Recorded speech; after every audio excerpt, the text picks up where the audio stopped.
We're going to talk about rational expressions and equations.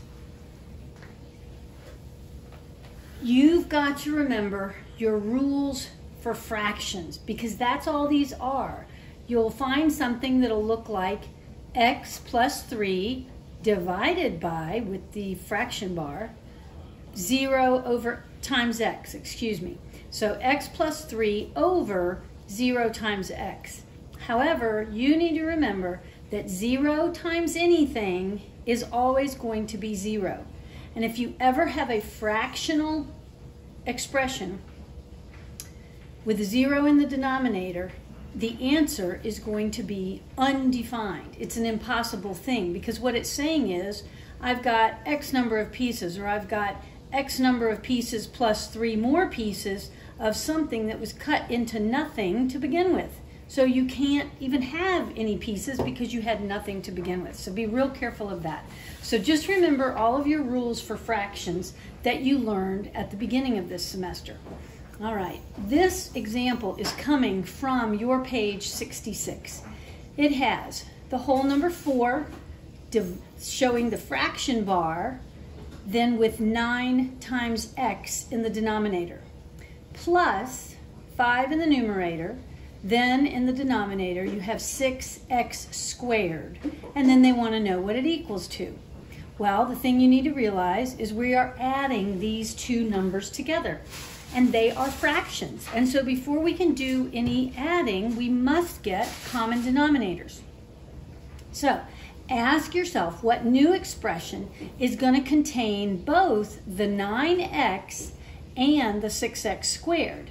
So I am going to factor the number 9 so you can see what I'm looking for.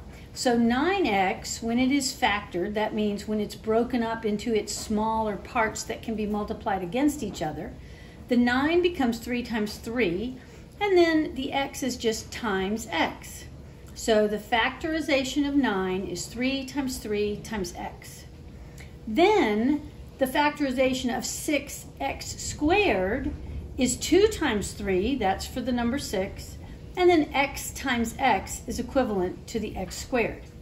So in whatever new number I get, I need to see these parts. So my new number has to have 2 3's, and I've already got 1x if I've got the 2 x's. So I need to have 2 number 3's, I have to have 2 x's, and then I also need to see a number 2. So here's what I need. 3 times 3 times 2 times x. And when you do that multiplication, you get 18x squared, or 18 times x squared. That's what that means. So now, in order to get that common denominator there, we have got to multiply each fraction by whatever is going to generate that 18x squared.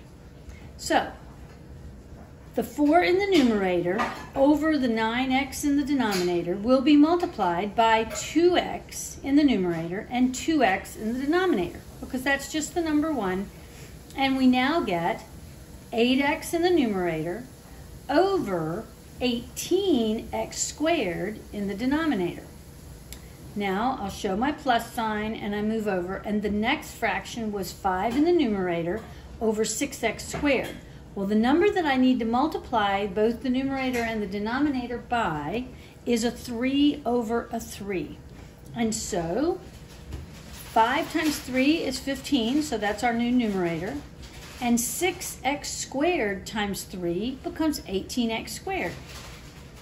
Once you get the two denominators that are the same, you can just leave them the same, so the denominator stays 18x squared, and then you can add your two numerators together. In this case, it's just 8x plus 15. There's nothing you can actually do with it other than put them both over the single 18x squared. So nothing else can be canceled out or simplified in any way, so that would be all that you can do with these numbers if you were asked to add them together. Okay, another example is you have multiplication. Now what I want you to notice with both of these, These are just open-ended expressions. They didn't have anything that they're equal to, okay? So we're just trying to simplify these equations, or expressions, excuse me. So the next one is a multiplication problem versus an addition problem. So that's very important. Multiplication, we do not have to get a common denominator. We can just multiply straight across.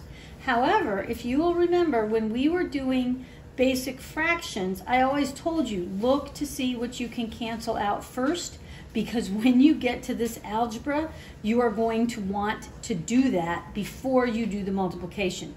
You don't want to have to multiply and go large and then start dividing. It's much easier to divide with smaller numbers or expressions. So what I am doing right now is I am factoring these bottom expressions. The top expressions can't be factored anymore. They're already in their simplest terms. But the bottom expressions, I'm looking for something in the first term. I have 2x squared plus 4x. And I'm looking, do I have anything that's similar, or that's not the right word, that I can factor out of both of those terms? And in fact, I do. I can factor out the 2x. So if 2x goes into x squared, 2x squared, leaving just a plain x. So I pulled the 2x out front. I'm showing my parenthesis. I leave a 2x behind. And then how many times will 2x go into 4x? It goes into there only 2 times. So again, I have the 2x on the outside and the whole number 2. So here's what we have is with our new term. We have x in the numerator divided by, with the fraction bar, 2x, open parenthesis, x plus 2, closed parenthesis. Then I show my multiplication symbol, and now I'm going to look at the second fraction, for a lack of a better term. In the numerator of the next fraction, I have x plus 2. Can't do anything with that. Nothing is the same between the x and the 2. So I can't do any division there to factor these two numbers or terms.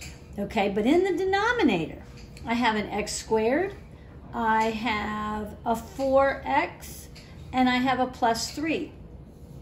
Well, this is in the form of what we learned about factoring, when we can turn this 3-part expression into 2 parentheses multiplied against each other. And so the x squared will break up into an x in the first set of parentheses and an x in the second set of parentheses.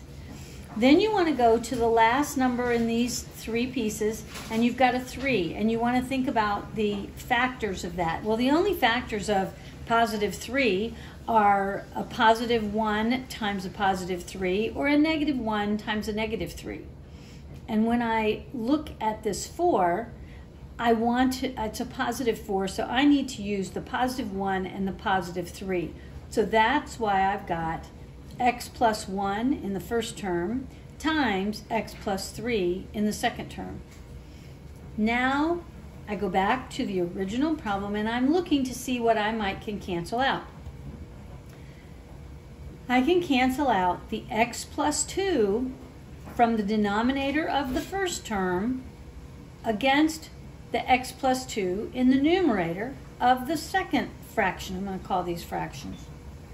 Then back to my first fraction, I had x in the numerator all by itself. In the denominator of that very first fraction, I have a 2x. Well, an x can cancel an x out. So now all I have left is a 1 in the numerator and a 2 in the denominator. Then over in the second fraction, I have a 1 in the numerator, and in the bottom I still have both of these these parentheses multiplied against each other. So the final answer becomes 1 in the numerator divided by 2 times the parenthesis x plus 1 closed parenthesis times x plus 3 closed parenthesis.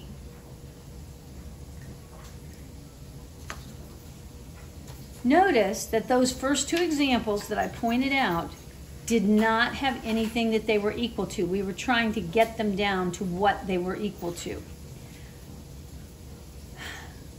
But they were expressions, they weren't equations because they weren't equal to something. Well, now we're going to do an example that actually is equal to something. And so that's going to change the way we're looking at these numbers and what we've got to do to them. So, this is a subtraction problem. I have 3 divided by x, that's the first fraction, minus 1/2 equals 5 over x.